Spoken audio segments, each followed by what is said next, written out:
Hello and welcome to concept decoded. आज हम decode करते हैं इंड AS 38 जो कि है इंटेंजिबल एसेट। मेरा नाम है सी अनुराग। तो चलिए शुरू करते हैं। सबसे पहले तो इंटेंजिबल एसेट होता क्या है, हम इंटेंजिबल एसेट किसको बोलते हैं। इंटेंजिबल एसेट होता है जो कि आइडेंटिफाइबल हो, नॉन मॉनेटरी एसेट हो और जिसका कोई फिजिकल सब्सटेंस ना हो। तो इसकी डेफिनेशन बोलती है intangible asset is an identifiable non monetary asset without physical substance. तो आइडेंटिफाइबल का क्या मतलब होता है, एसेट तभी आइडेंटिफाइबल होता है अगर it is capable of being separated और divided from the entity and sold, transferred, licensed, rented और एक्सचेंज ईदर इंडिविजुअली और together with a related contract regardless of whether the entity intends to do so, or if an asset arises from contractual or legal rights regardless of whether these rights are transferred or separable from the entity or from other rights and obligations। मतलब इसको एक हम अलग part में divide कर सकते हैं इन अलग तरीके से। मतलब एक आइडेंटिटी होती है उसकी कि मान लो एक आपके पास एसेट है, हमें ये पता है कि ये अलग एसेट है बाकियों से, हम उस एसेट को बाकियों से एक डिवीजन कर सकते हैं प्रॉपरली।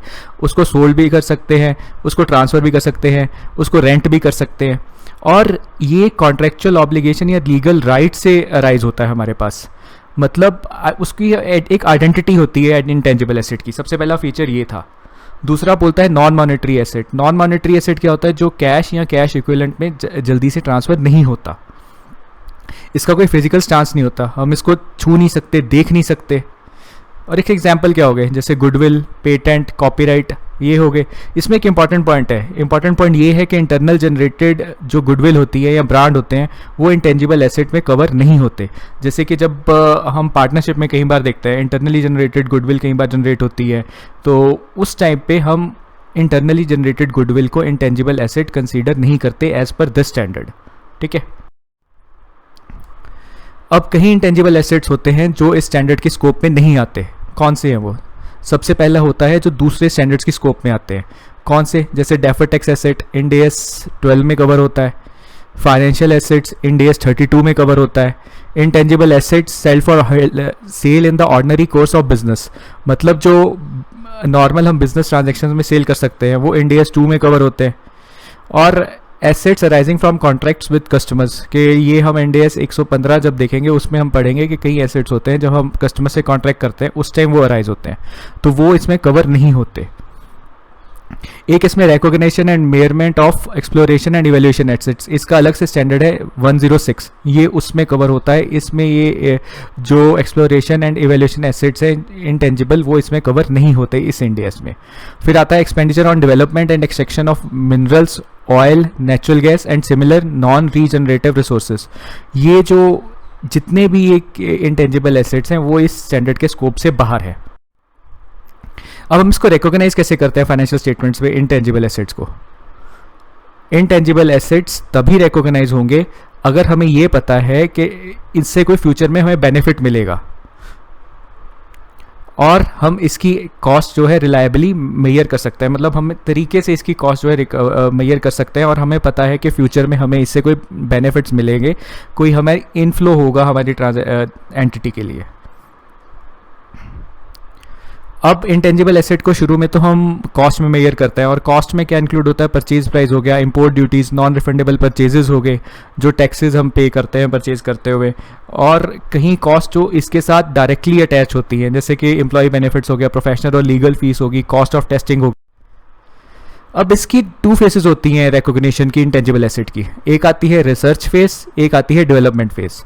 रिसर्च फेस में इंटेंजिबल एसेट अराइज नहीं होता, तो इसी कारण जो भी एक्सपेंडिचर रिसर्च फेस पर है उसको हम प्रॉफिट एंड लॉस अकाउंट में लेकर जाते हैं। फिर आता है डेवलपमेंट फेस। डेवलपमेंट फेस में एक बहुत इंपॉर्टेंट पॉइंट है कि अगर 6 कंडीशंस दी गई हैं, अगर वो 6 की 6 मतलब सभी 6 फुलफिल होती हैं, तभी हम इंटेंजिबल एसेट को फाइनेंशियल स्टेटमेंट्स में इंक्लूड करते हैं। कौन सी है? Technical feasibility of completing intangible asset to make it available for sale, मतलब कंपनी के पास या एंटिटी के पास एक टेक्निकल कैपेबिलिटी है उस इंटेंजिबल एसेट को कंप्लीट करने की और उसको सेल पे लगाने की। इंटेंशन है उसको और एबिलिटी है उसको यूज़ या सेल करने की। अब ability of an intangible asset to generate future economic benefits, जैसे कि ये भी बोला था हमने इंटेंजिबल में कि मेजरमेंट में कि हम तभी इसको मेजर करेंगे डेवलपमेंट फेज में अगर ये हमें फ्यूचर इकोनॉमिक बेनिफिट्स दे सकता है। हमारे पास एडिक्वेट रिसोर्सेज है, टेक्निकल, फाइनेंशियल और अदर्स के, इसको कंप्लीट डेवलपमेंट करने की। और फिर आ गया ability to reliably measure the expenditure attributable to intangible asset during a development, कि मतलब हम उसको मेयर कर सकते हैं कि इतना हमारा खर्चा हुआ है और इतना इसकी कॉस्ट है। तभी ये 6 कंडीशंस अगर फुलफिल होती हैं डेवलपमेंट फेज की, तभी हम इसको इंटेंजिबल एसेट को रिकॉग्नाइज करते हैं। और रिसर्च फेज में जो भी एक्सपेंडिचर होता है उसको हम प्रॉफिट एंड लॉस अकाउंट में डाल देते हैं। इसमें बाकी पॉइंट्स क्या है? बाकी पॉइंट्स हैं कि सब्सिक्वेंट मेजरमेंट इसकी कैसे होती है, कॉस्ट या रिवैल्यूएशन मॉडल पे। और यूजफुल लाइफ क्या होती है, एक फाइनाइट हो सकती है, इनफाइनाइट हो सकती है। फाइनाइट होता है कि जो लिमिटेड होता है, जिसके बारे में हमें पता है कि 5 साल, 10 साल, 20 साल जैसे भी है। और उस केस में हम अमोर्टाइजेशन करता है। अमोर्टाइजेशन क्या होता है कि उसको सिस्टमेटिकली डिक्रीज करते रहते हैं एसेट को थ्रू डेप्रिसिएशन, कि वो किस केस में होता है, फाइनाइट में। इनफाइनाइट में अमोर्टाइजेशन हो ही नहीं सकती।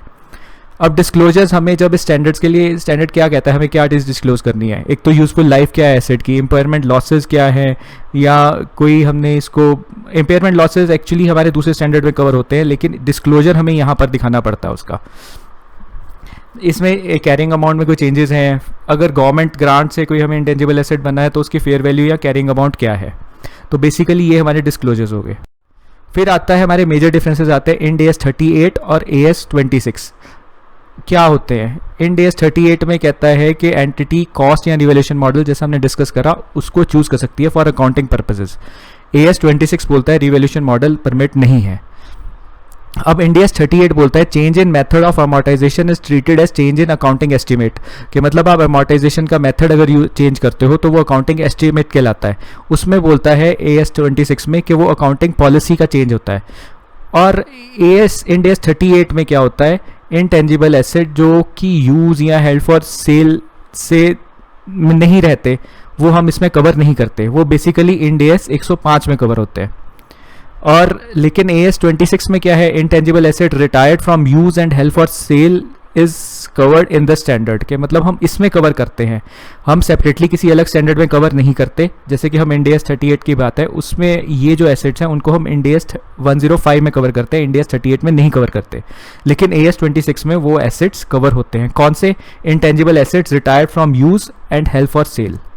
अब एनुअल इम्पेयरमेंट, इम्पेयरमेंट क्या मतलब, हम हर साल इसको टेस्ट नहीं करते कि ये इसमें कोई लॉस तो नहीं हो रहा, हमारी कैरिंग अमाउंट कोई चेंज तो नहीं हुई, तो एनुअल इम्पेयरमेंट रिक्वायर नहीं होती इंड AS 38 के अकॉर्डिंग। लेकिन AS 26 बोलता है एनुअल इम्पेयरमेंट करनी है।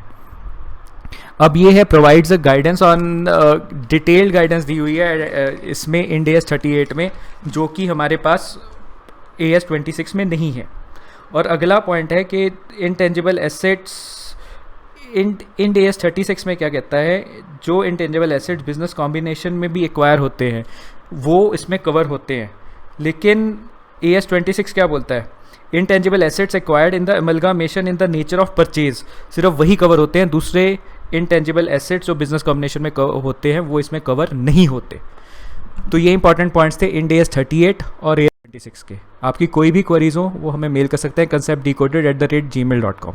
Thank you so much.